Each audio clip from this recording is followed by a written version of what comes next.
या मनानं कायेनं वाचेनं मनानं भगवंताचा दास होणं सर्व भावी देवासी म्हणजे काय? काया वाचा मने झाला विष्णू दास काम क्रोध त्यास बाधिते ना. हे पटलं नाही तुम्हाला तर अजून सोपं सांगतो ऐका. भगवंताला शरण जाणं आणि तेही सर्व भावानं जाणं याला खरं शरण म्हणायचं. पण आमचा घोटाळा असा आहे, इकडे ऐका. आम्ही शरण गेलो नाही असं नाही, पण कोणाला गेलो? संसाराला शरण गेलो की आम्ही संसाराला. आणि महाराज जे संसाराला शरण गेले त्याला दुःख आणि दुःखच भोगायचंय ना. महाराज म्हटले हे काय संसार सुखाचा आहे? दुःख बांधणी आहे संसार, दुःख बांधणी आहे.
दिलं. इकडे आहे का? इकडे लक्ष विक्षेप करू नका. ते साऊंड वाले सुद्धा राहू दे आता. हा आज काहीच करू नका, असू द्या जसं असेल तसं. इकडे बघा. महाराज म्हणतात शरण जर संसाराला गेलो परिणाम काय? दुःखच आहे ना. संसार दुःख मूळ चहूकडे इंगळ विश्रांती नाही कोठे रात्रंदिवस तळमळ काम क्रोध लोभ शून्य पाठी लागले ओढाळ आणि कवनामी शरण जाऊ दृष्टी देई निर्मळ. कुणाला शरण जावं हे संसारिकाला कळत नाही. इकडे आहे काय? कळतं का?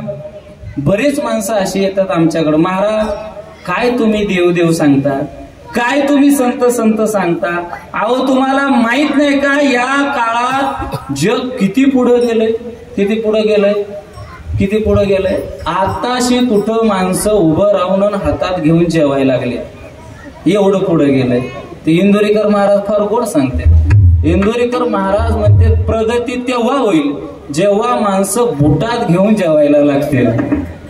याला खरी किती पुढे गेलं जग? ऐका किती पुढे गेलं. तर असं म्हणतात चंद्रावर गेलो आपण. गेलो मान्य, चंद्रावर गेलो. पण गेलो जरी असलो तरी जिथं विज्ञान कमी पडतं तिथून अध्यात्म सुरू होतं. या अध्यात्माची ताकद आहे. आता लक्षात घ्या. आम्हाला कुणाला शरण जावं हे संसारिकाला कळत नाही. कळतं का? तुम्ही कुठले आहे? तुम्हीच कुठलं? शिवणे जवळ धायटीच आहे का कोणी? यात कोणीच नाहीत का गावातले? हा इकडं आहे. नाही तुम्ही नका, हे कार्य करते. तुम्ही कुठले आहेत बाबा? धायटीचे. तुमचं वय किती आहे? 55 वय. तुमचं गावात घर शेतात कुठं घर आहे? वस्तीला घर आहे स्वतःच. घाबरू नका, सोपा प्रश्न आहे, साधा प्रश्न आहे. मला सांगा तुम्ही ज्या घरात 55 वर्ष झालं राहता त्या घरात पाणी प्यायचे तांबे किती आहेत? पेले काय म्हणतात तुमच्या इकडं? तांब्याच की. पाणी प्यायचे तांबे किती? खरं घरचे आलेत का? विचारू का? इकडे आहे का? इकडे आहे का? आपल्या घरात किती भांडे आहेत, किती तांबे आहेत हे पुरुषाला माहिती नसतं. आणि दुसरं आहे का? जो पुरुष म्हणतो महाराज मला माहित आहे समजायचं दररोज, कळतंय तुम्हाला, आहे का नाही?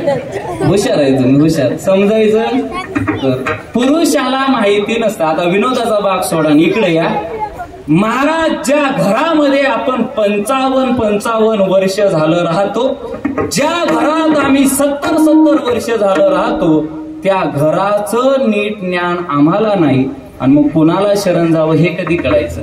हे एवढं सोपं आहे. शरण जाणं परमार्थामध्ये कुणाला जावं हे कळत नाही महाराज, तुम्हाला कळत नाही. इकडे ऐका, राहू द्या, लहान लेकर असतं. इकडे बघा, माता भगिनी हे म्हणतील बरं झालं महाराज इकडे विचारला, आम्हाला नाही, तुम्हाला विचारतो.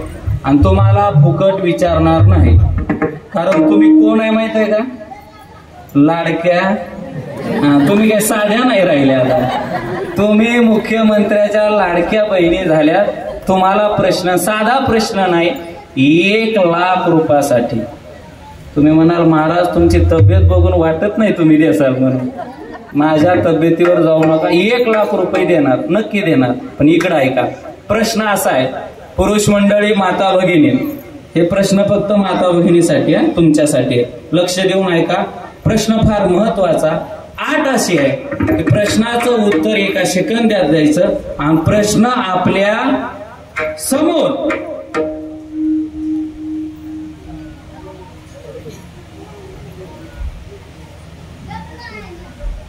परशुराम महाराज 1 लाख रुपयासाठी म्हणल्यावर किती शांत झालेत बघा.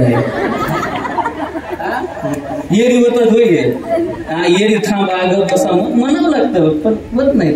आता इकडे ऐका, नाही खरंच विचारतो, इकडे बघा. 1 लाख रुपयासाठी प्रश्न अगदी सोपा. माता भगिनी तुमच्यासाठी, मला सांगा तुमच्या हातात बांगड्या किती आहेत? बघा, असं करून माता, असं काय, असं कधी करायचं? किती आहेत? ती मावशी आता मस्ती, 1 2 3 4 5 6 7 8. ते बघाय, ती मोजायला लागली. आता इकडे लक्ष द्या, तुमच्या हातात बांगड्या तुम्ही दररोज घेऊन फिरता, पण आपल्या स्वतःच्या हातातल्या बांगड्या किती आहेत याचं ज्ञान आम्हाला नाही, आणि मग शरण जावं हे कधी कळायचं?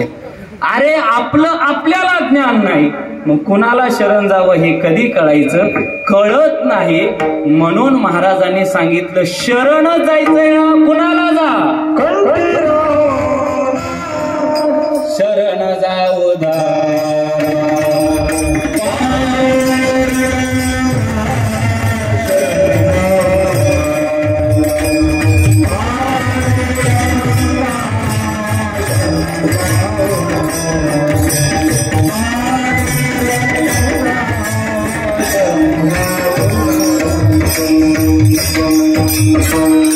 महाराज म्हणले शरण जायचं असेल, ऐका, इतरत्र कोणाला शरण जाऊन उपयोग नाही. मग कुणाला जायचं? शरण जाऊ दारा. जो विटेवरती उभा आहे आणि आपल्या अतिशय जवळ आहे. किती लांब आहे इथून पंढरपूर? 20 22. धायटीतून पंढरपूर 22 किलोमीटर आहे. इथं असे किती माणसं आहेत? हे तालुका आपला सांगोला येतो ना, हो सांगोला. इथं असे किती माणसं आहेत जे दररोज पांडुरंगाच्या दर्शनाला जातात? हात वर करा. धायटीतले हात वर करा, बक्षीस देतो. कराच नाही? तुम्हीच नाही? बरं ठीक आहे, आपल्याला दररोज जाणंही होणार नाही. असे किती माणसं आहेत जे 15 दिवसाला एकदा जातात? 15. बरं ठीक आहे, असू द्या. महिन्याचा वारकरी. 1 2 3 4. तू जातो का रे छटाक? हात वर करायला 4, फक्त 4 झाले. बरं असे किती आहेत? ऐका, असे किती आहेत जे वर्षातून एकदा जातात पांडुरंग दर्शनाला? नाही, वर्षातून नाही. आश्चर्य असं. मी का बोलतो सांगतो, लक्ष देऊन ऐका. पंढरपूर तालुका, सांगोला तालुक्यात मी गेली 12 वर्ष फिरतोय, आणि माझा अनुभव असा आहे, जवळच्या लोकांना पांडुरंगाची किंमत नाही. तुम्हाला राग येऊ द्या माझा आला तर, पण असं विषय आहे. बरेच माणसं आम्हाला भेटली, इथलेच काय, एक मनुष्य पंढरपुरातला मला भेटला, आणि तो म्हटला, महाराज 55 वय झालंय. बरं, मग या 55 वयामध्ये तुमचा तो पांडुरंग परमात्मा विटेवरचा देव काळा आहे का गोरा आहे अजून पाहिला नाही. असे सुद्धा नमुने पंढरपुरात आहेत. हे सांगतो आपल्याही भागात आहेत. आणि मग इकडे लक्ष द्या, इकडे लक्ष द्या. भगवंतानं दिलेला अनमोल नरदेह आणि तो देह जर देवाच्या कारणासाठी वापरत नसाल तर महाराज म्हणतात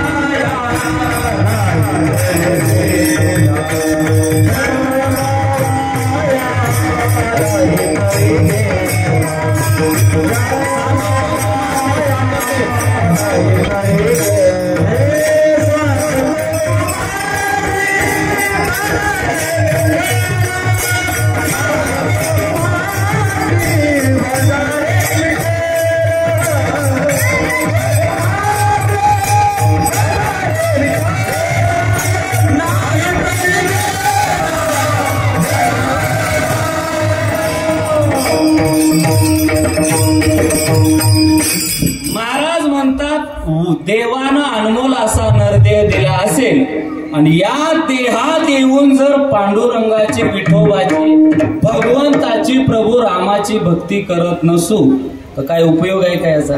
नाही तरी गेला जन्म वाया. अरे जन्माला आला आणि एक दिवशी मेला याला कोण विचारतं महाराज? मग ऐका, हे जन्म उगाच वाया घालवायचा नसेल तर शरण जावं लागतं. कुणाला? देवाला.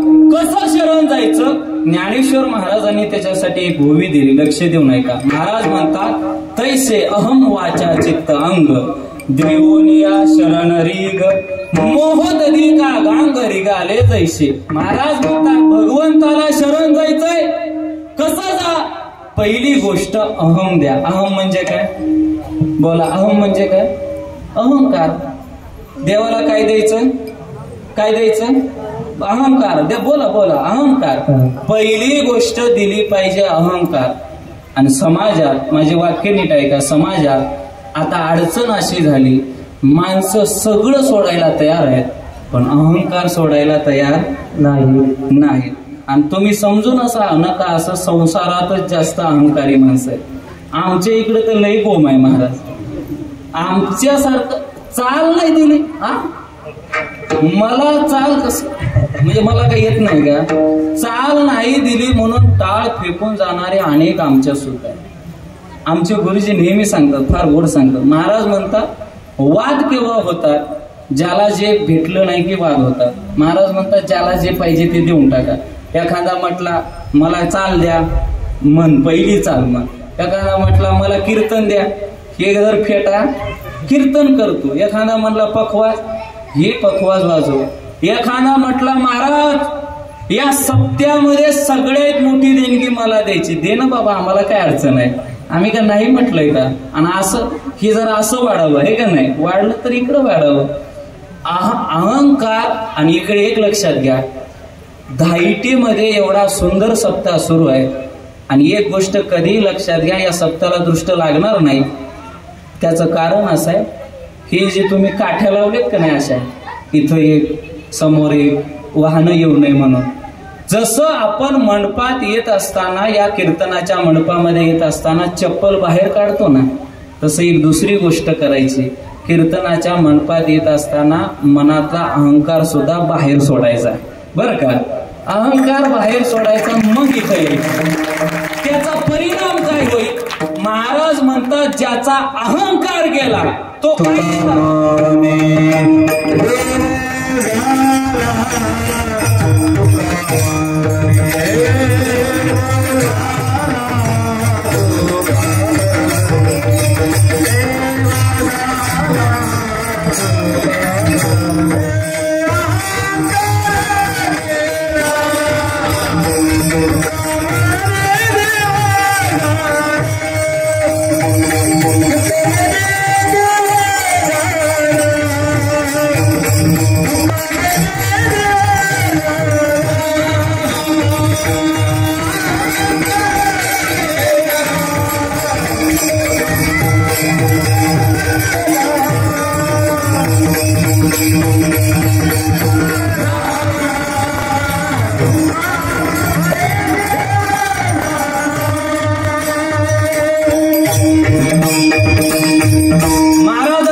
मनातला अहंकार बाजूला केला, तो का म्हणे देव झाला.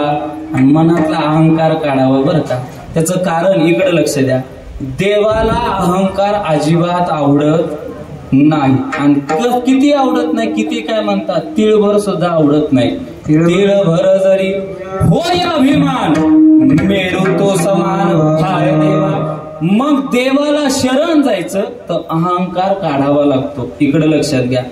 आमच्या देवाला, पंढरपूरच्या पांडुरंगाला स्वतःच्या बायकोचा अभिमान सहन झाला नाही, तर तुमचा आमचा कधी व्हायचा तुम्हाला कळणार नाही. उदाहरण सांगतो, लक्ष देऊ नये का.